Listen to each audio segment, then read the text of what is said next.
우리로 합독하도록 하겠습니다. 야곱이 그 아들들을 불러 이르되 너희는 모이라. 너희가 후일에 당할 일을 내가 너희에게 이르리라. 너희는 모여 들으라. 야곱의 아들들아, 너희 아버지 이스라엘에게 들을지어다. 아멘. 우리 옆 사람과 한번 인사 나누겠습니다. 하나님의 은혜를 사모합시다.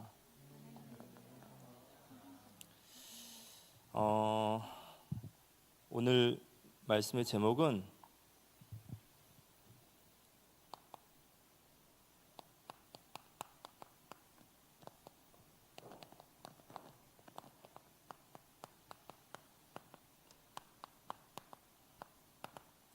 후일에 당할 일을 이르리라 라는 이 말씀을 가지고 함께 말씀 나누겠습니다.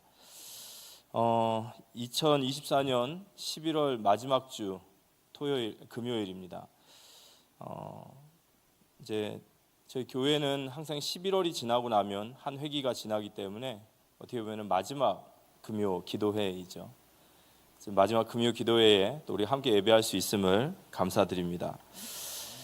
올해 저희가 예수를 바라보자라는 말씀을 붙잡고 히브리서 12장 2절의 말씀을 붙잡고 계속해서 이 말씀 붙잡고 저희가 살아왔습니다. 예수를 바라보는 거, 예수를 바라본다라는 거, 어떻게 보면 우리 신앙의 목표죠. 표대를 바라보다 하던 것처럼 목표고, 또 우리 신앙의 모든 질문에 대한 해답이기도 합니다. 우리가 예수를 닮아가고 또 예수님을 의지하고 또 예수님 영광을 위해 살아가고, 이 예수님이라는 이름 속에 우리 신앙의 모든 것들은 다 초점이 집중되게 되어 있죠. 예수를 바라보자라는 이 말 속에 이 말을 또 다른 말로 좀 풀이한다면 하나님의 은혜를 사모하라, 하나님의 은혜를 간절히 사모하자, 뭐 이런 뜻도 있겠죠. 은혜라는 단어는 히브리어로 헤세드라고 하는데요, 이 헤세드라는 말 속에는 하나님의 자비하심, 하나님의 긍휼하심, 하나님의 사랑, 하나님의 도우심, 뭐 이런 말이 있어요. 그래서 은혜라는 말은 낮아질 때 임한다라는 거죠. 하나님의 자비가 언제 필요하실까요? 또 하나님의 긍휼, 우리를 불쌍히 보시고 우리를 도와주길 원하시는 그 마음들, 그 주님의 사랑, 그게 언제 필요하냐면 낮은 자에게 임하는 거죠. 이번 주 수요일 날 대단했습니다. 그죠?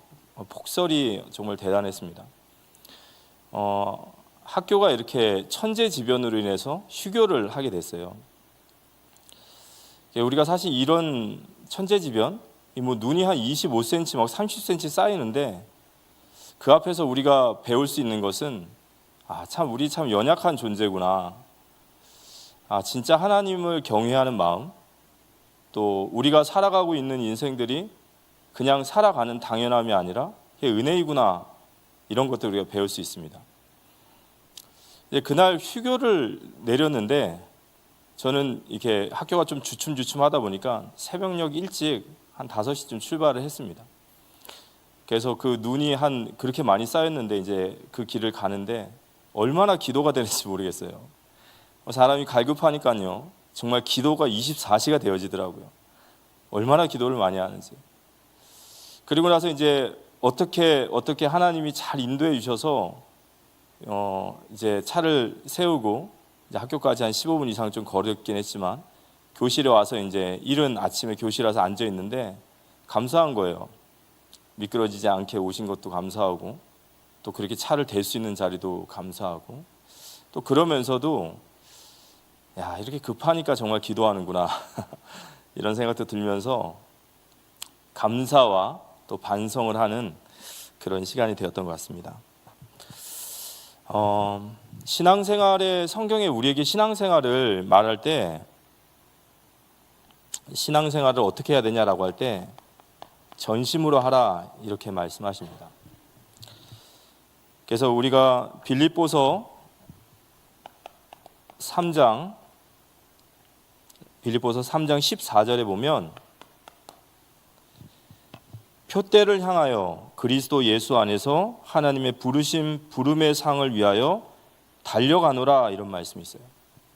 그러니까 바울은 우리 신앙을 어떻게 하기를 계속 말하냐면 달려가노라 이렇게 얘기해요. 뭐 이거 외에도 바울은 항상 제자들에게, 성도들에게 빌립보서 2장 16절에 생명의 말씀을 밝혀 나의 다름질이 헛되지 아니하고 수고도 헛되지 아니함은 아무로 그리스도의 날에 내가 자랑할 것이 있게 하려 함이라. 여기서도 다름질하라. 디모데후서 4장 7절에 보면 나는 선한 싸움을 싸우고 나의 달려갈 길을 마치고, 또 사도행전 20장 24절에 보면 내가 달려갈 길과 주 예수께 받은 사명. 바울은 계속해서 이 달려가라 이렇게 얘기를 합니다. 그러니까 신앙생활이라는 것은 전심을 다해서 나아가라는 거죠. 그런데 이 전심을 다해서 신앙생활을 할 때 하나님이 우리에게 주시는 응답이 있어요. 그러니까 이 신앙생활을 진지하게 받아들이고 정말로 전심으로 하나님 앞에 내가 오직 예수를 향해, 표대를 향해 달려갈 때 하나님이 주시는 그 응답이 있습니다. 그 응답이 뭐냐면요, 정말 믿음으로 전심으로 하나님 앞에 내 모든 전 삶을 쏟아서 주님 앞에 달려가 본 사람은 반드시 자신에 대한 절망을 알게 돼요. 자신이 원함은 있는데 내가 믿음을 향해서 나아가고자 하는 마음은 불같고 어떤 믿음의 다짐은 어마어마한데 그에 비해서 너무도 나의 무능력함, 무기력함, 원함은 있는데 가지 못하는 내가 능력이 없음을 보게 됩니다. 이게 하나님 앞에 전심으로 뛰어가 본 사람이 받는 응답이에요. 이 전심으로 안 뛰어가 보시면요, 이런 거 느끼지도 못해요.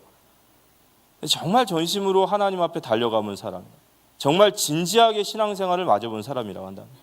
저는 이제 저희 후대들과 이렇게 말씀 나눌 때 늘 좀 하는 얘기가 있습니다. 신앙을 진지하게 받아들여라. 신앙을 진지하게 받아들이지 못하고 종교생활 비슷하게 뭐 한쪽 다리는 여기다 걸쳐놓고 한쪽 다리는 저기다 걸쳐놓지 않습니까? 그럼 신앙의 맛을 못 봐요. 죽는 날까지 못 봅니다. 정말 전심으로 뛰어가 본 사람은 절망하게 돼요. 근데 왜 이 절망이 우리에게 응답이 되어지죠? 내 힘과 내 능력으로는 내가 원함은 있지만 그걸 갈 수 있는 능력이 없구나라는 것을 볼 때야 비로소 나에게 참 소망이 있다라는 것을 보게 되는 거예요. 이게 너무너무 우리에게 감사가 되는 거죠. 이 참 소망이 보여지는 거죠. 이 참 소망이 누구십니까? 그 예수 그리스도예요. 정말로 내 인생에 이 절망이라는 말은 세상적인 낙심, 절망 이런 얘기가 아니에요. 나의 능력, 내 믿음은 있지만, 나의 원함은 있지만 할 수 없는 내 모습을 볼 때 비로소 나에게 보이는 게 뭐냐? 참 소망 되신 그리스도입니다. 그런데 로마서 5장 5절에 보면 이 소망은 우리를 부끄럽게 하지 아니한다라고 말씀하셨어요. 우리가 예수 그리스도를 붙잡고 그래, 내 힘과 내 능력으로는 안 되는 거야. 그래, 성경에 그렇게 써 있지 않나? 그래, 성경에 하나님이 내 힘과 내 능력으로 할 수 없다고 말씀하셨는데 이제야 들려지고 이제야 보이는 거예요. 그래서 나에게 그리스도가 있음이 감사한 거구나. 내가 그리스도를 붙잡고 주님을 붙잡아야 될 이유가 바로 이거구나. 내게 능력 주시는 자 안에서 내가 할 수 있는 거구나. 아멘. 이게 비로소 보여질 때 우리에게는 감사가 되어지는 거예요. 왜냐, 정말로 만약에 이분이 없다면 내 인생은 절망이잖아요. 그래서 이분이 계시기 때문에 우린 또 그분을 바라보고 나아갈 수 있는 거죠. 그래서 이 소망이 우리를 부끄럽게 하지 아니함은, 그리스도를 바라보고 그리스도께 나아가는 자는 절대로 그 소망이 부끄러움 당하지 않게 될 줄 믿으시기 바랍니다. 부끄러움을 당하지 않아요. 왜냐, 그 소망은 참 소망이시기 때문에. 저희가 이제 11월이 지나고 나면 이제 올해 달력이 딱 12월 한 달 남았습니다. 12월이라는 시간표는 이제 올 한 해를 마무리하는 그런 시간표이기도 하지만 어쩌면 우리가 25년을 준비할 수 있는 마지막 기회이고, 그리고 아직도 우리에게 그 시간이 남아있다고 저는 봅니다. 그러니까 1년 12달 중에 모든 날이 다 중요해요. 하지만 가장 중요한 날을 하나 뽑는다면 이제 12월이라고 생각합니다. 이 12월이라는 시간 동안 정말 2025년에 우리 개인과 가정과 교회에 하나님의 정말 새로운 시작을 위한 그 기도의 시간을 우리가 가졌으면 좋겠습니다. 하나님이 가장 강하십니다. 아멘. 하나님이 가장 강하시죠. 그래서 은혜가 가장 강한 거예요. 결국 우리가 마지막에 하나님 우리에게 깨닫게 하시는 것은 그 은혜 아래 엎드리는 겁니다. 그럼 그 은혜 아래 엎드리는 자에게는 그 소망이 우리를 부끄럽게 하지 않을 줄 믿습니다. 그래서 정말 우리 모두 다 기도 속으로 깊게 들어가고, 그 기도에 많은 제목들이 있겠지만 하나님의 은혜, 정말 우리에게 하나님의 그 은혜를 우리에게 부어주시기를 기도하며, 우리 모두 다 새로운 시작의 25년을 시작하는 우리 316 교회 공동체 되어지기를 기도합니다. 첫 번째는 축복하다입니다. 오늘 야곱이 이 창세기 49장의 제목이 뭐냐면요, 야곱의 유언과 죽음이에요. 야곱이 지금 축복을 하고 있지만 이것도 야곱의 유언입니다. 야곱이 그의 12아들에게 축복 전달자, 축복을 전달하고 있어요. 저는 이 야곱이 아들들에게 마지막으로 이 축복을 전달하는 것이 정말 하나님의 큰 은혜라고 저는 생각해요. 아마 야곱 자신도 굉장히 감격스러울 겁니다. 내가 우리 아이들에게, 우리 아들들에게 이 하나님의 축복을 전할 수 있는 이 자리가 당연한 것이 아니라 하나님 나에게 주신 은혜임을 아마 야곱은 알고 있을 거예요. 야곱은 창세기 25장 26절에 보면 야곱은 원래 축복 전달자가 아니었어요. 야곱은 에서의 발꿈치를 잡고 나오고 그의 평생에 남의 발꿈치를 잡고 넘어뜨리는 그런 아주 사기꾼 같고 비열한 사람이었어요. 야곱을 만나는 사람들마다 다 저주를 받고, 야곱은 자기 욕심과 야망 동기 때문에 모든 사람들을 다 이용하고 짓밟고 평생을 그렇게 살아왔던 사람입니다. 그런데 이 야곱이 이제는 축복 전달자가 됐어요. 바로도 축복하고 그 아들들도 축복하고 야곱을 만나는 모든 사람을 축복하는 그런 축복 전달자가 됐습니다. 누가 이렇게 만드셨을까요? 하나님의 은혜이심을 믿습니다. 하나님의 은혜인 거예요. 야곱을 변화시킨 것은 하나님의 은혜이십니다. 그래서 야곱이 오늘 49장 28절에 보면 이들은 이스라엘 12지파라 이와 같이 그들의 아버지가 그들에게 말하고 그들에게 축복하였으니 곧 그들의 각 사람의 분량대로 축복하였더라. 야곱이 그 아들들을 축복을 합니다. 근데 이 축복은 예언적 축복이에요. 오늘 1절의 말씀을 보면 야곱이 그 아들들을 불러 이르되 너희는 모이라. 너희가 후일에 당할 일을 내가 너희에게 이르리라. 후일에, 나중에 후일에 당할 일을 너희에게 이르러라. 야곱의 지금 이 축복은 그들에게 앞으로 닥칠 예언적 축복입니다. 근데 이 예언적 축복, 이 예언이라는 말은 뭐냐면 그들은 아직 보지 못한 것이고 경험하지 못했는데 야곱은 지금 이걸 보고 있다라는 거예요. 그러니까 야곱은 노년의 시력은 안 좋아졌지만 그의 영화는 점점 밝아지는 거예요. 우리도 그런 축복 받기를 기도합니다. 우리 후대들에게 정말로 축복을 전달할 수 있는, 시간이 갈수록 몸은 노쇠해질 수밖에 없어요. 몸은 후퇴할 수밖에 없습니다. 하지만 그 영성은 예언적 축복을 할 수 있을 만큼, 그 야곱의 지금 그런 영적인 상태입니다. 각자의 분량대로 축복하라 그랬어요. 각자의 분량대로 축복하라. 이번 주에 목사님께서 이 분량이라는 말은 각자의 믿음대로라고 하셨어요. 이 분량이라는 단어가 히브리어로 베레카라고 하는데요. 이 베레카라는 단어가 어떤 뜻이냐면 복을 받다라는 뜻이에요. 축복을 받다. 그래서 여기서 보면 후일에 당할 일 그러죠. 이 당할 일이라는 뜻은 뭐죠?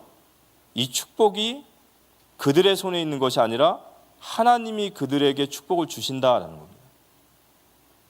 근데 그 기준은 뭐냐? 그들의 믿음대로예요.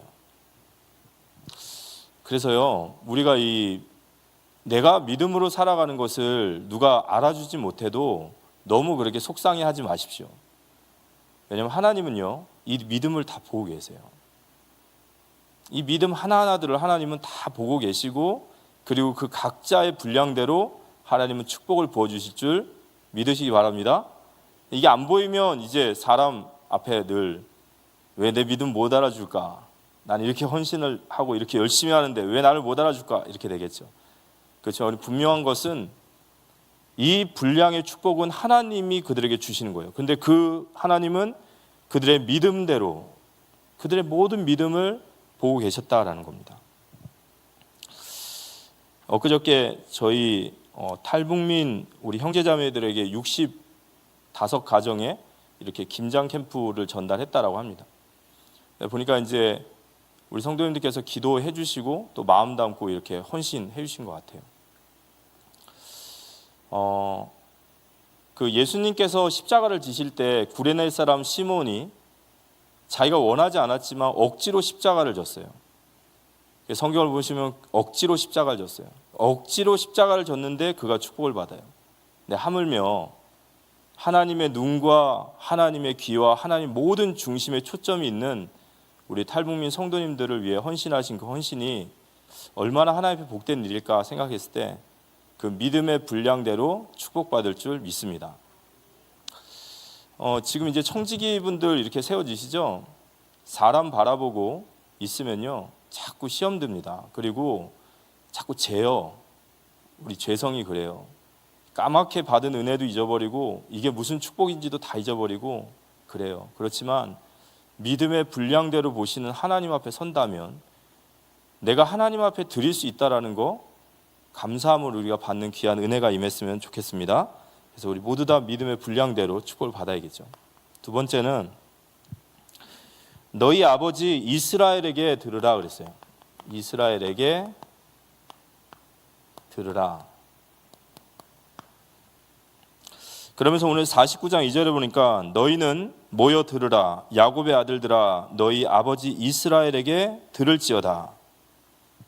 그러면서 12명의 자녀들에 대한 이제 축복과 저주와 비슷한 그 유언이 앞으로 너희에게 후일에 당할 일이 이런 것이다 라는 예언이 나와요. 첫 번째 아들이 르우벤입니다. 르우벤은 창세기 49장 3절 4절의 말씀을 보면요, 자막 혹시 띄워줄 수 있으면 띄워주십시오. 르우벤아 너는 내 장자요 내 능력이요 내 기력의 시작이라 위풍이 월등하고 권능이 탁월하다마는. 이 르우벤은 야곱의 장자죠. 근데 이 장자인데 이 장자가 기력의 시작이다 하면서 위풍이 월등하고 권능이 탁월하다 그래요. 그러니까 장자로서 이 르우벤은 축복받도록 하나님이 그런 축복을 주셨어요. 그런데 르우벤 평생 동안 단 한 번도 그 위풍의 월등함과 그 권능의 탁월함을 단 한 번도 그 축복을 받지 못해요. 단 한 번도 장자로서 쓰임도 못 받고 장자의 축복도 받지 못합니다. 그 이유가 뭐냐라고 할 때 4절 물의 끓음 같았은즉 너는 탁월하지 못하리니 내가 아버지의 침상에 올라 더럽혔음이로다. 그가 내 침상에 올랐었도다. 이번 주 수요일날 우리 김지민 전도사도 이 부분에 대해서 잘 얘기했습니다. 그가 위풍이 월등하고 권능이 탁월하지만 단 한 번도 장자의 축복을 받지 못한 이유가 뭐냐면 그는 물의 끓음 같다라고 그랬어요. 이 물의 끓음이 뭐냐? 라고 이걸 설명을 할 때 이 물에 끓음이라는 말은 이런 말입니다. 불 위에다가 물을 끓이면 물이 보글보글보글 하잖아요. 그러면 이 보글보글보글 하는 이 올라갔다 내려왔다 하는 이 거품이, 이 끓음이 그게 순서적으로 끓어집니까? 아니면은 아무 순서도 없이 그냥 막 올라옵니까? 아무 순서도 없어요. 그죠? 이게 도대체 이게 종잡지를 못하는 거예요. 예측이 안 되는 거예요. 르우벤이 장자의 축복을 받지 못한 이유는 도무지 예측할 수 없는 짓을 한 거예요.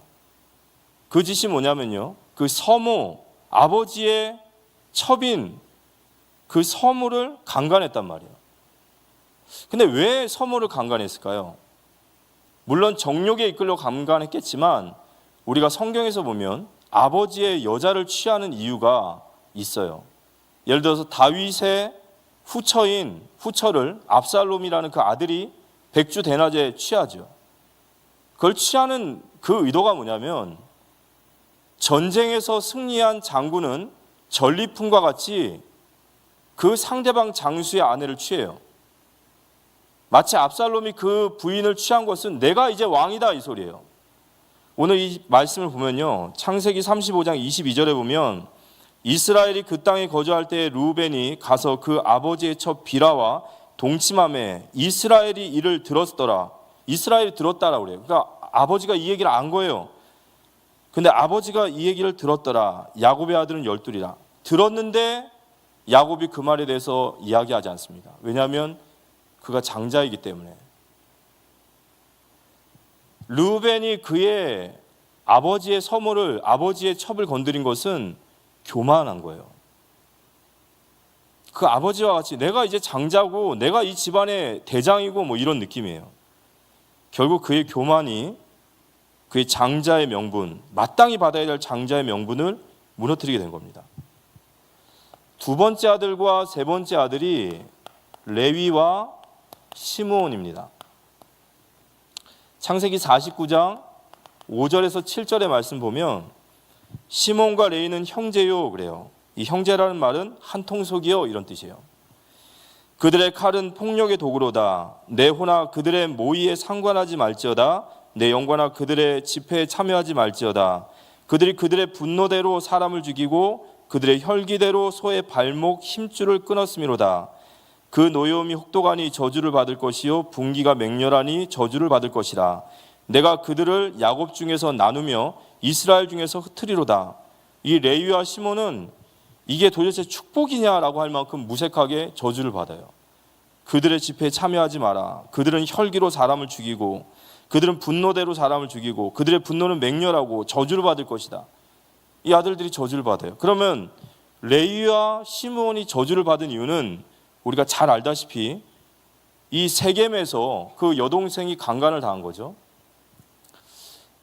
생각해 보십시오. 여동생이 강간을 당하면 이 분노가 이게 얼마나 이 분노가 일어나겠습니까? 근데 이 분노 자체가 나쁜 것은 아니에요. 근데 문제는 그들이 처음 분노를 일으켰던 것은 거룩한 분노일 수 있지만 인간은 죄인이기 때문에 그게 끝까지 거룩한 분노로 남지 않는다라는 거예요. 결국 레위와 시몬에게 하고자 하셨던 하나님의 말씀 뭐냐면 자신의 분노대로 갚지 말라 이거예요. 우리가 거룩한 분노를 가질 수도 있고 거기에 대해서 우리가 분개할 수도 있어요. 그렇지만 내가 정말로 내가 분노되는 대로 다 갚지 말라는 겁니다. 왜냐하면 거룩한 분노가 이 저주받을 어떻게 보면 분노가 되어진단 말이에요. 네 번째 아들 유다. 이 유다는 하나님께 칭찬받은 축복받은 아들이죠. 49장 8절에서 12절에 보면 유다야 너는 내 형제의 찬송이 될지라. 유다라는 뜻은 찬송이라는 뜻입니다. 내 손이 내 원수의 목을 잡을 것이요 내 아버지의 아들들이 내 앞에 절하리로다. 유다는 사자 새끼로다. 내 아들아 너는 움킨 것을 찢고 올라갔도다. 그가 엎드리고 웅크림이 숫사자 같고 암사자 같으니 누가 그를 범할 수 있으랴. 규가 유다를 떠나지 아니하며 통치자의 지팡이가 그 발 사이에서 떠나지 아니하기를 실로가 오시기까지 이르리니 그에게 모든 백성이 복종하리로다. 그러면서 그의 나귀를 포도나무에 매며 그의 암나귀 새끼를 아름다운 포도나무에 맬 것이며 또 그의 옷을 포도주에 빨며 그의 복장을 포도즙에 빨리로다. 그의 눈은 포도주로 인하여 붉겠고 그의 이는 우유로 말미암아 희리로다. 여기 사자새끼라는 말은 앞으로 유다 지파에서 왕들이 나올 것에 대한 얘기, 또 포도나무에 대한 것들은 귀족과 같은 축복을 받고, 그리고 규가 또 통치자의 지팡이가 떠나지 않는 것은 앞으로 유다 지파에서 나올 다윗, 또 메시아의 언약, 어마어마한 축복을 받았습니다. 근데 저는 이 유다가 왜 축복을 받았을까요? 유다가 왜 축복을 받았냐라고 말하면 사실 답은 하나님 은혜예요. 그런데 이 유다가 그 하나님의 축복을 받은 그의 특징적인 모습은 뭐냐? 그 은혜 받은 유다가 살리는 일에 하나님 앞에 쓰임 받았다는 거예요. 근데 저는 오늘 이 유다의 축복이 물론 살리는 자의 축복이지만 유다의 축복의 포인트는 뭐냐면, 원래 유다는 다말 사건 이전까지는 하나님 앞에 죄악된 인간이었어요. 근데 변화됐다라는 거예요. 변화되어져서 그는 하나님 앞에 축복받는 사람이 된 줄 믿으시기 바랍니다. 하나님은 우리가요, 은혜 받고 변화되기 원하세요. 물론 처음부터 하나님 앞에 너무너무 잘하는 사람들도 있어요. 하지만 하나님은 우리가 항상 변화되고 주님 앞에 나아오고 그렇게 쓰임받기를 원하시는 줄 믿으시기 바랍니다. 유다는 변화되어져서, 그의 삶이 변화되어져서 이 축복받은 사람입니다. 다섯 번째, 스불론. 이 스불론, 창세기 49장 13절에 보면 스불론은 해변에 거주하리니 그곳은 배 매는 해변이라 그의 경계가 시돈까지 이로다 그랬어요. 이 스불론 땅은 시돈이라고 하죠. 페니키아, 이 시돈이라는 땅과 접경지를 마주하고 있어요. 근데 이 시돈은 어떤 땅이냐면 해변가가 있어요. 그래서 스불론이라는 이 땅 속에는 갈릴리, 베세다, 납달리, 이 땅이 이 스불론의 안에 있어요. 근데 이 이방의 갈릴리 땅은 전쟁도 많이 치렀던 땅이고 가난한 땅이에요. 그런데 이 스불론 땅이 축복된 것은 예수 그리스도께서 베들레헴에서 나셨지만 그가 거주하시고 사역하셨던 곳이 어디냐? 이 스불론 땅이었어요. 무엇을 얘기하는 거죠? 육신적으로 보았을 때는 큰 축복이 같진 않아요. 하지만 이 스불론이 축복된 것은 이곳에 메시아 되신 그리스도가 거주하셨고 그분이 그 땅에서 사역하셨다라는 겁니다. 영적인 축복을 받은 스불론 땅인 줄 믿습니다. 우리 영적인 축복을 받으시기 바랍니다. 여섯 번째, 이사갈이에요. 창세기 49장 14절에서 15절. 이사갈은 양의 우리 사이에 꿇어 앉은 건장한 나귀로다. 그는 쉴 곳을 보고 좋게 여기며 토지를 보고 아름답게 여기고 어깨를 내려 짐을 메고 앞지 아래서 섬기리로다. 이 이사갈에 대한 예언, 이사갈에 대한 축복은, 이사갈은 건강한 나귀라는 거예요. 이 건강한 나귀. 그런데 이 이사갈이 이 성경에 보시면 어깨를 내려 짐을 메고 앞지 아래서 섬기리로다 라는 말이 있어요. 이게 무슨 뜻이냐면요, 이사갈은 자신을 건강하게 만든 하나님 앞에 감사하고 영광을 돌려야 되죠. 근데 그의 눈이 어디를 향했냐면, 그의 눈은 이 성경의 말씀처럼 그는 쉴 곳을 보고 좋게 여기며 토지를 보고 아름답게 여겼다라고 그래요. 자신을 건강하게 만든 건강한 나귀로 자라게 하신 하나님의 은혜를 감사하고 하나님을 바라봄이 아니라 무엇을 바라봤냐?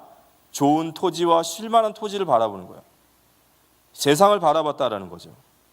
그래서 결국은 그 스스로가 압제 속으로 들어갔다. 그가 힘이 없어서 세상의 압제 속에 세상의 종로로 탄 게 아니라 세상이 좋아서 세상에 스스로 노예가 돼서 들어가는 모습을 바로 이사갈입니다. 이사갈은 힘이 없어서가 아니라 세상의 종이 돼서 세상이 너무 좋아서 종이 된 모습으로 흘러가는 모습을 나옵니다. 7번째, 단. 창세기 49장 16절에서 17절에 보면 단에 대한 설명이 나옵니다. 단은 이스라엘의 한 지파같이 그의 백성을 심판하니로다. 단은 길섭의 뱀이요 새길의 독사로다. 말굽을 물어서 그 탄자를 뒤로 떨어지게 하리로다. 여호와여, 나는 주의 구원을 기다리나이다. 원래 단은요 12아들 중에 5번째 아들이에요. 그런데 이 단을 7번째의 축복의 대열에 넣은 이유가 있어요. 왜냐? 7이라는 숫자는 완전한 숫자이면서 가장 축복된 숫자입니다. 근데 이 단이라는 이 지파에 대해서는 사실은 더 깊고 더 많은 복잡한 얘기들이 있지만 많은 주석가들이 단에 대한 얘기를 할 때 어떻게 얘기하냐면요, 단은요 이 라헬의 여종인 비라의 자식이에요. 그런데 이 단은 원래부터 이런 축복받을 위치의 자리도 아니고 그런 능력과 힘을 가진 자가 아니에요. 근데 하나님께서 이 단을 7번째 축복의 자리에 세우셨어요. 근데 왜 그랬는지에 대해서는 명확하지 않지만 오늘 야곱이 유언 속에 그의 고백을 하나 집어넣습니다. 그 고백이 뭐냐면요, 여호와여, 나의 주의 구원을 기다리나이다. 그러니까 단의 신앙 고백, 단이 어떤 신앙을 가지고 있었는지를 고백하는 거죠. 원래는 축복받을 자, 원래는 그런 힘이 있는 자가 아니었지만 그는 하나님을 섬기고 하나님 앞에 나아감으로 축복을 받는 그런 단의 모습을 봅니다. 8번째, 갓 지파입니다. 창세기 49장 19절, 갓은 군대의 추격을 받으나 도리어 그 뒤를 추격하리로다. 이 갓 지파에 대한 이야기가 나옵니다. 근데 이 갓은요, 우리가 이제 이스라엘 땅을 분배를 할 때 르우벤 지파와 므낫세의 반 지파와 또 이 갓 지파는 요단 동편을 차지하게 됩니다. 근데 요단 동편을 차지하는 것을 하나님은 허락을 하셨지만 기뻐하시는 건 아니었어요. 왜냐하면 가나안 땅으로 들어온 게 아니거든요, 정확히 말하면. 그래서 이 세 지파는 계속해서 외세와 전쟁을 치러요. 근데 이 갓에 대해서 사사기 5장 17절에 보면 이 드보라가 이 갓에 대하여 이야기할 때 이런 얘기를 합니다. 길르앗은 요단강 저쪽에 거주하며 단은 배에 머무름이 어찌 됨이냐. 아셀은 해변에 앉으며 자기 항만에 거주하도다. 이 사람들이 누구냐면요, 여호와의 전쟁에 참여하지 않은 자들이에요. 이 길르앗 사람이라는 사람은 어떤 사람이냐면 이 갓 지파거든요. 물론 갓은 외세의 전쟁이 너무도 치열하기 때문에 암몬 족속, 에돔 족속, 사막 족속들과 계속 싸우기 때문에 그들이 이스라엘의 전쟁에 참여할 수 없는 상황일 수도 있어요. 하지만 드보라가 그들에게 책망하고 비난합니다. 너희가 여호와의 전쟁에 나오지 아니하였다. 예레미야 48장 10절에 보면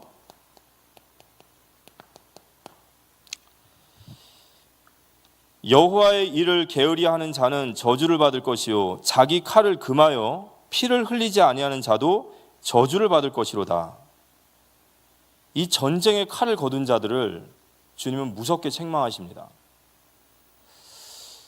자기 영토를 다 확장하고 다 얻었으니까 더 이상 나는 이제 살 영토가 마련됐잖아요. 그러니까 싸울 이유가 없잖아요.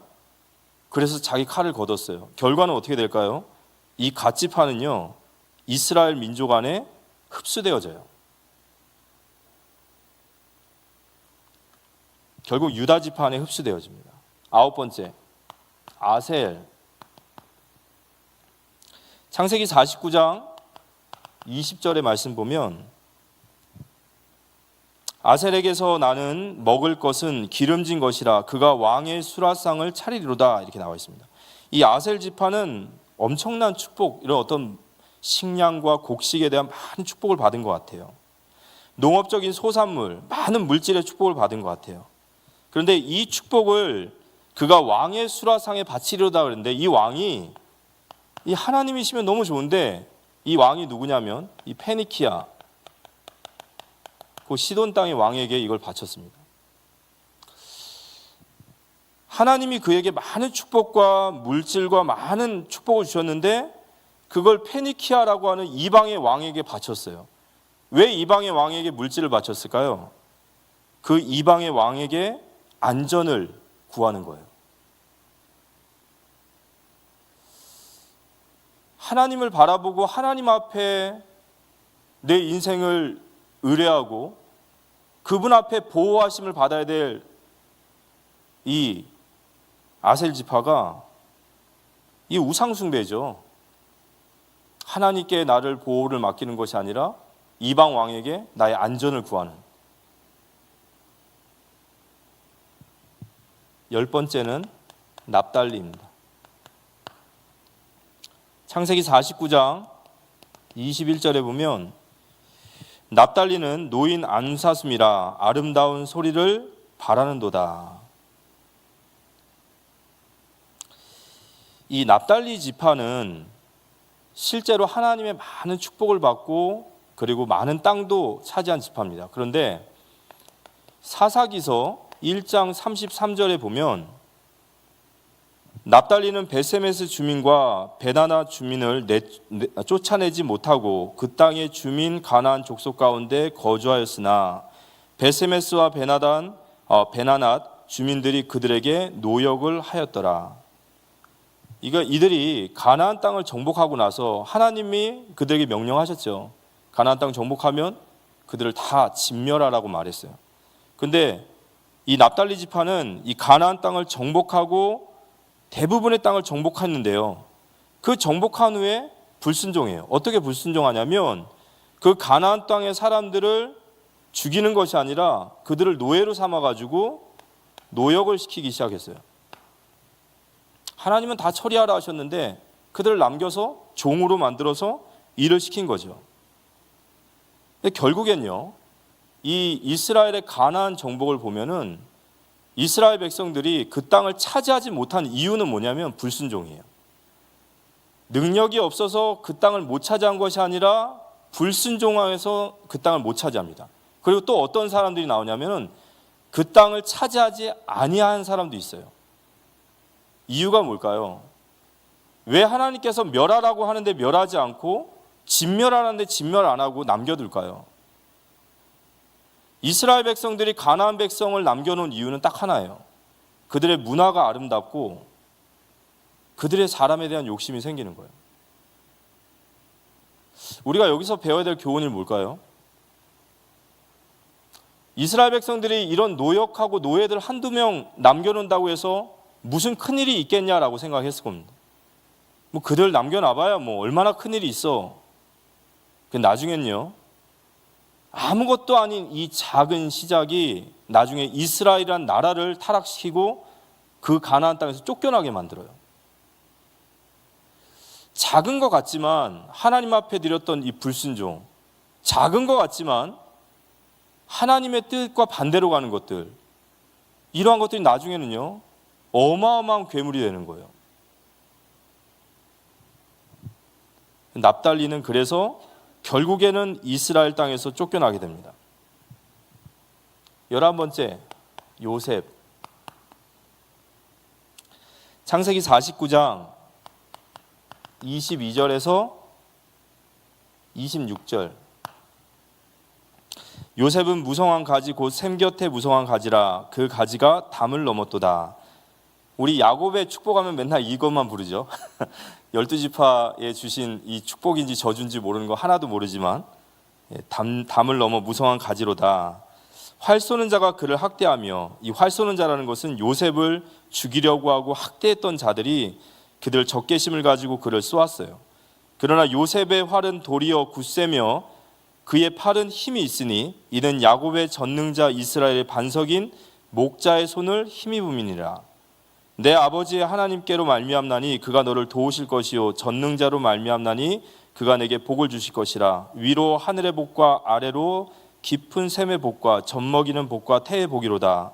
내 아버지의 축복이 내 선조의 축복보다 나아서 영원한 산이 한없음 같이 이 축복이 요셉의 머리로 돌아오며 그 형제 중 뛰어난 자의 정수리로 돌아오리로다 그랬어요.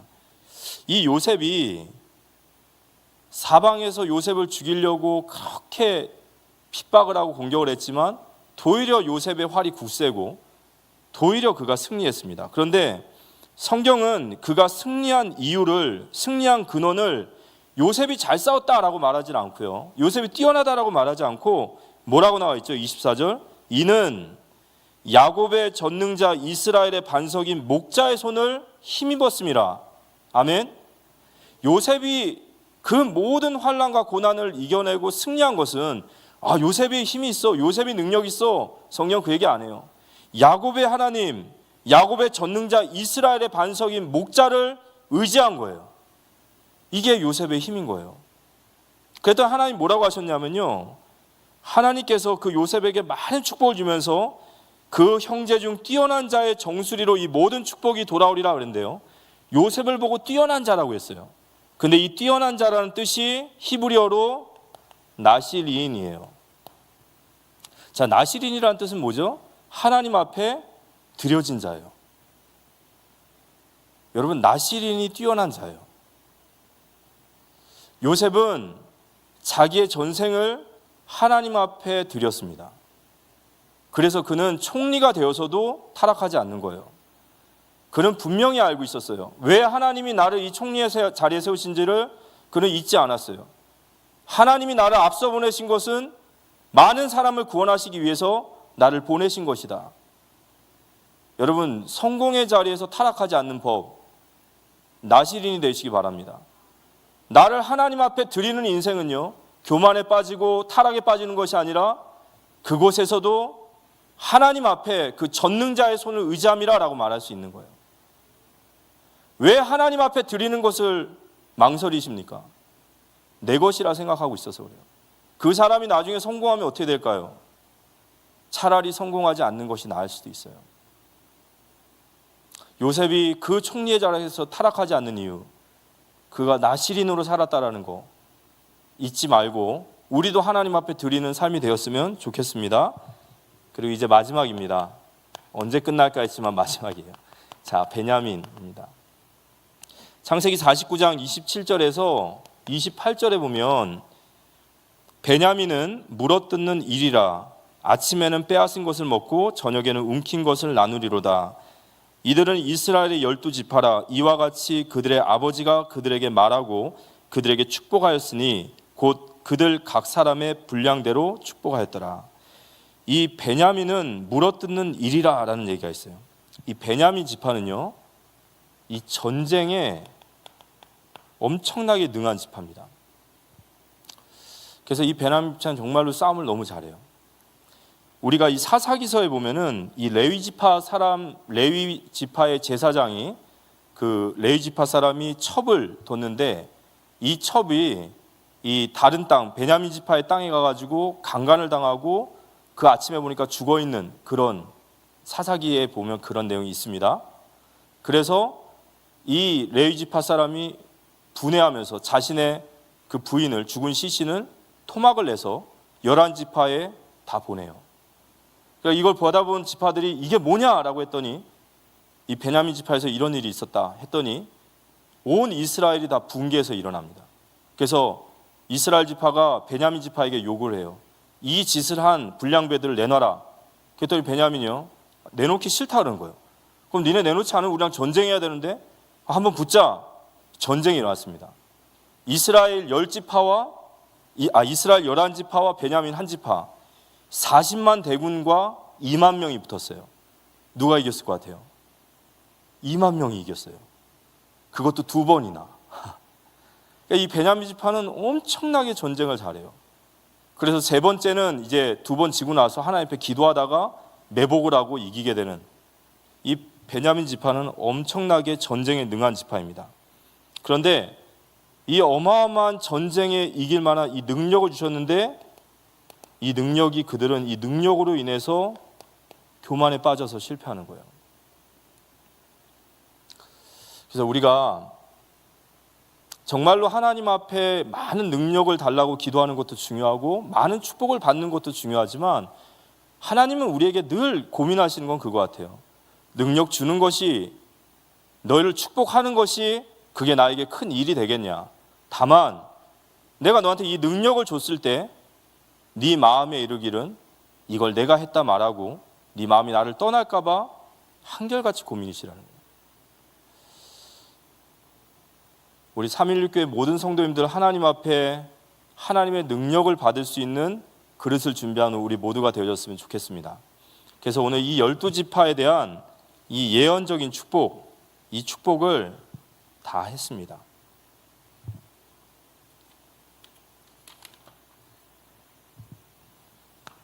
오늘 본문에 보면 후일에 당할 일을 이르리라.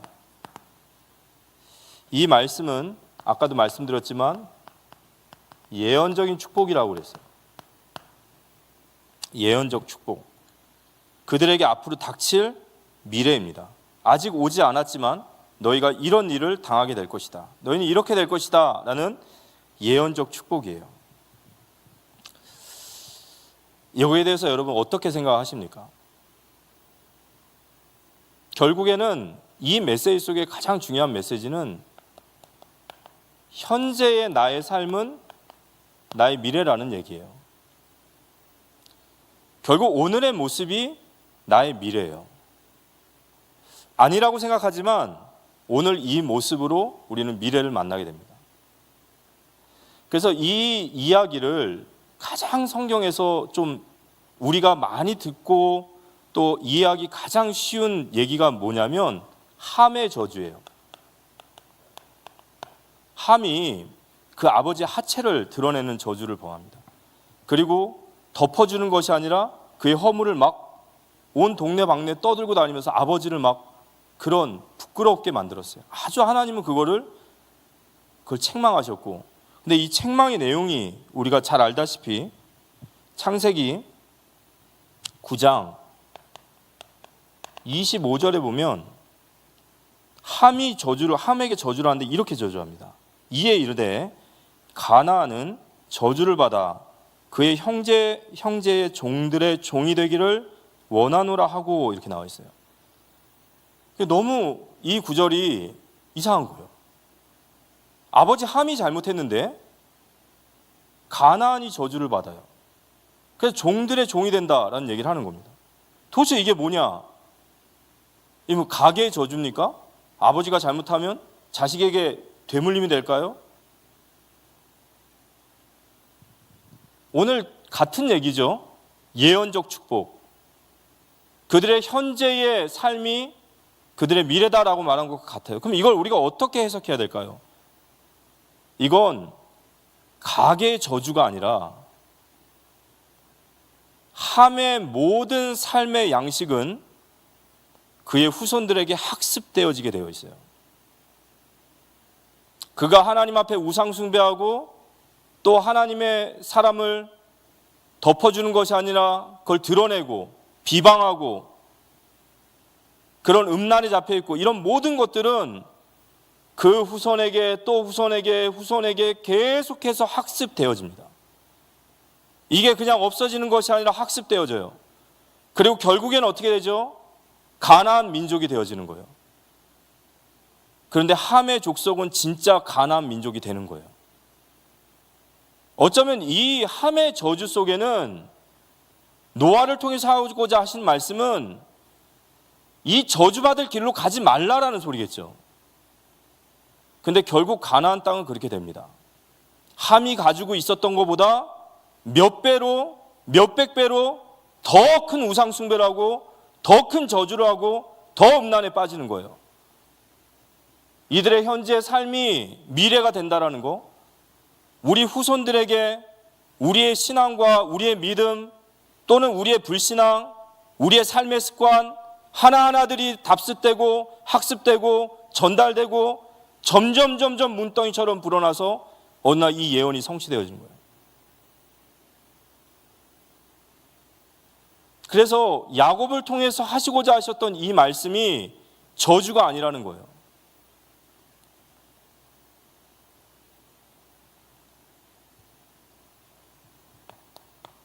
이스라엘에게 들으라 그랬어요. 이스라엘에게 들으라 그랬습니다.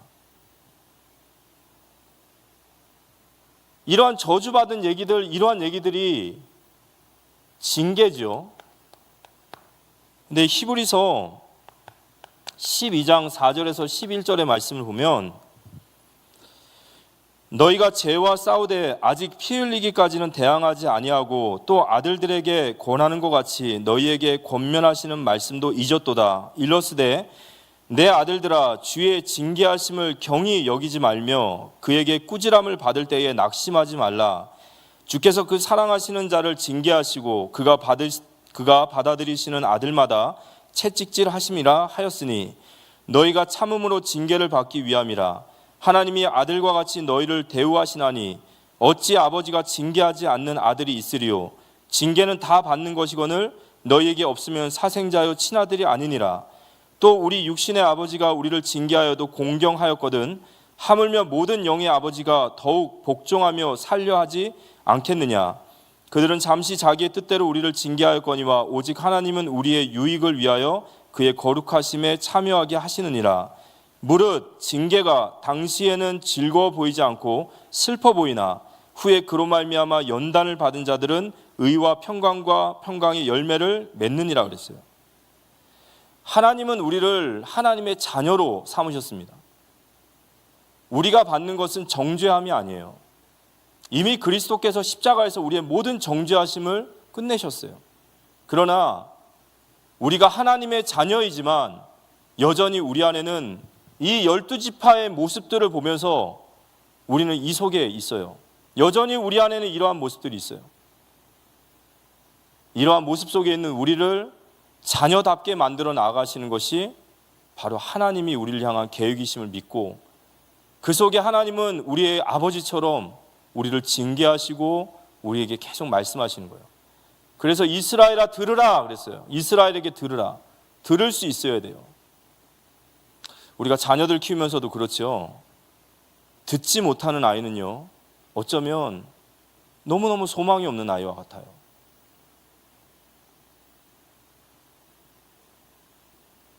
하나님의 말씀을 듣고 영적인 지도자의 말씀을 귀 기울일 수 있는 복이 있는 우리 되어지기 기도합니다. 들을 수 있어야 돼요. 그래서 오늘 이 후일에 당할 일이 이르리라 하면서 이 많은 저주와 같은 얘기들이 이게 바로 축복의 말이라는 거예요. 왜 축복의 말이냐? 결국 징계도 축복이에요. 징계도 축복인 거예요. 그래서 오늘 이 말씀이 아버지의 유언이라는 것을 잊으면 안 돼요. 사랑하는 자녀들에게 징계하는 것은 아버지로서 사랑입니다. 그리고 그 징계를 우리가 받고 또 그 말씀에 우리가 돌이키는 것이 축복입니다. 이 12지파들은요, 징계를 받아요. 흡수되기도 하고 때로는 끌려가기도 하고 죽임당하기도 하고 이런 많은 일들을 겪지만 그러나 이 12지파는 사라지지 않습니다.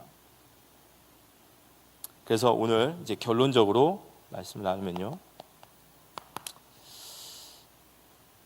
우리가 이 야곱의 유언을 보면서 우리가 먼저 마음에 담아야 될 건 뭐냐? 후일에 당할 일을 이르리라 그랬어요. 우리가 아까 말씀에 살펴봤던 것처럼 현재 내 자신의 모습은 이 미래입니다.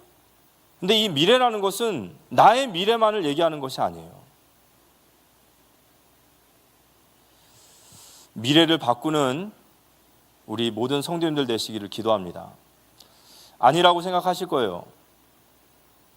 아니에요.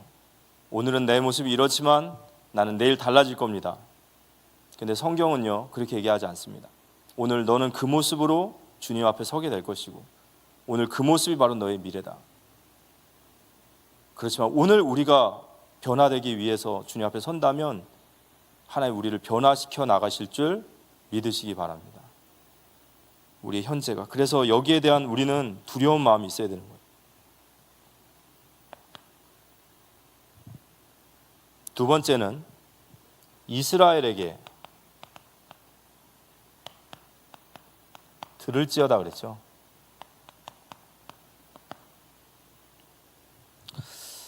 이 이스라엘에게 들을지어다 하시면서 오늘 이 12명의 아들들을 보면서 네 지파는 축복의 말씀을 받는 것 같고 그리고 칭찬받는 것 같아요. 나머지 8지파는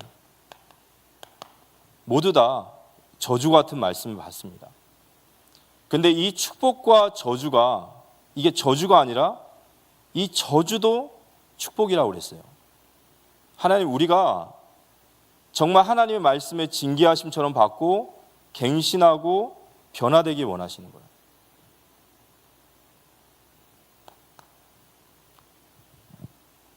그래서 우리 모두 다 이 유다, 요셉, 단 그리고 스불론과 같은 축복받는 그런 지파와 같이 우리 모두 다 그런 믿음이 세워지기를 기도합니다. 이 8명의 그 저주받은 그 길로 갈 것이 아니라 르우벤과 같이, 레위 시몬 같이, 이사갈 같이 그 길을 가는 것이 아니라, 그래서 오직 하나님의 은혜만이 우리의 소망이신 거예요. 우리가 왜 죄와 싸워야 되는지 아십니까? 왜 우리가 회개해야 될까요?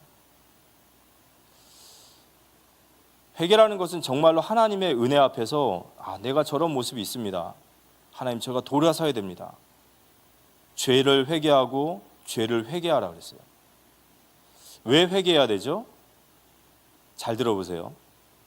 회개하지 않으면 죄에 대해서 무뎌져요. 그리고 더 무서운 건요, 그 죄에 대해 담대해집니다.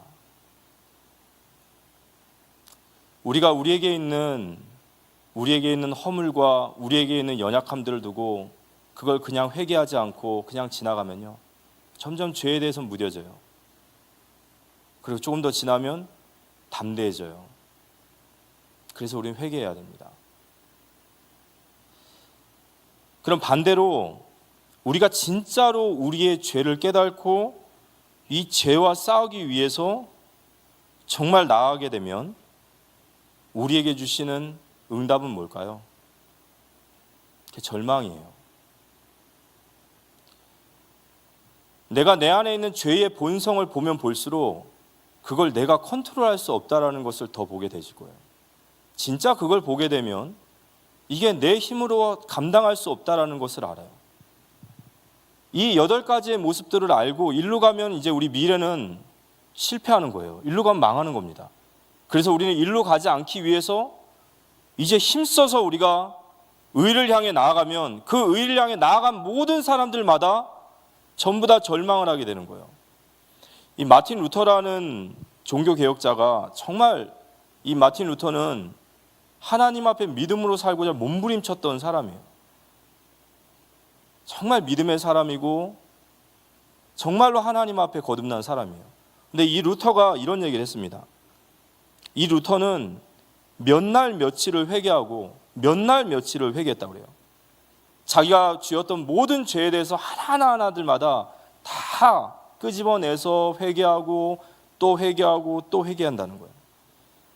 그런데 문제는 자신이 몇 날 며칠을 회개하면서도 또 회개하면서도 다른 생각으로 죄를 짓고 있다는 것을 발견하게 되는 거예요. 내가 하나님 앞에 회개를 하는데 지금 또 한쪽 머리에서는요, 다른 모습으로 죄를 짓고 있어요. 죄의 본성을 보게 되는 거예요.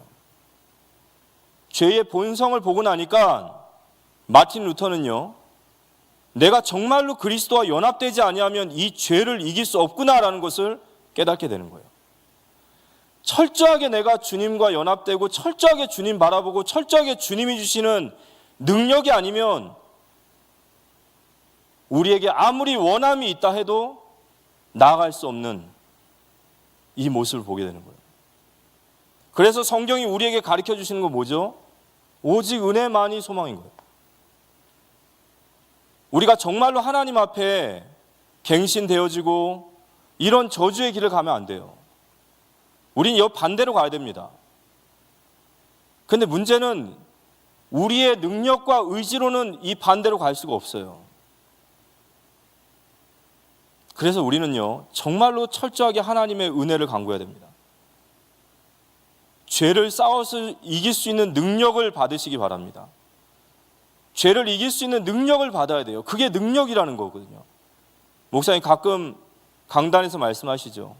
하나님 우리에게 죄와 싸워서 이길 수 있는 능력을 달라고. 우리 능력으로는요, 정말 머리털럭 하나도 바꿀 수 없는 연약한 자들입니다.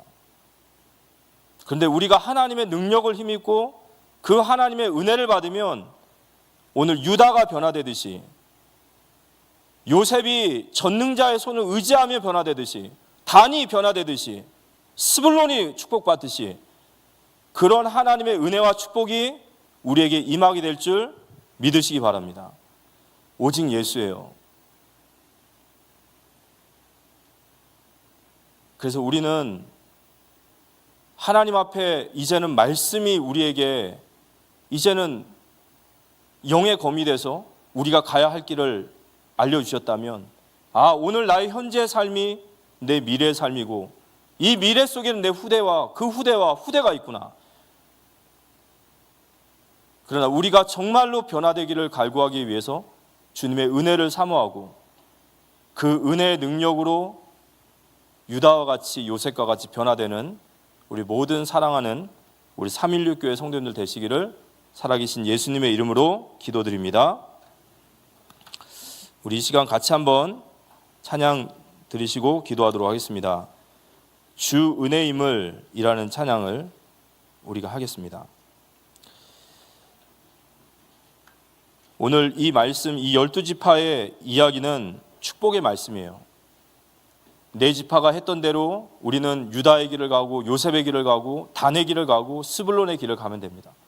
또 반대로 우리는 이 8지파의 길로 가지 않으면 돼요.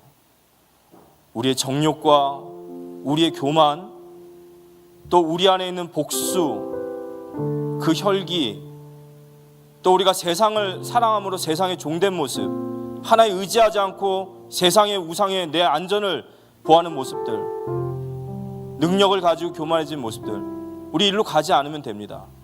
그런데 우리 힘으로는요, 이 길을 갈 수 없어요. 어쩌면 마귀는 더 교활하게 네 힘과 능력으로 이 일을 해나가라고 말할 수도 있습니다. 그러나 우리는 우리의 능력으로는 이 일을 할 수 없지만 내게 능력 주시는 자 안에서 내가 이 모든 것을 할 수 있느니라 라고 고백할 수 있어야 합니다. 하나님 우리에게 은혜를 부어주시고 오늘 현재가 나의 미래라면 하나님 저주의 길이 아니라 축복의 길로 바꿀 수 있는, 죄와 싸워서 이길 수 있는 하나님 그 능력을 내게 부어주옵소서. 방법을 찾는 것이 아니라 하나님의 은혜를 간구하고 하나님이 가장 강하심을 믿고 그 발 앞에 엎드려서 기도하고 우리 자신도, 우리 믿음의 공동체도, 우리 가정도, 우리 후대도 변화시키는 그 기도의 사람으로 하나님 설 수 있는 우리 모두가 되게 해달라고, 우리 이런 기도의 마음을 담고 모든 것이 하나님의 은혜이시며 오직 주님만의 은혜를 간구함을 우리 고백하며 함께 찬양하며 나아가도록 하겠습니다.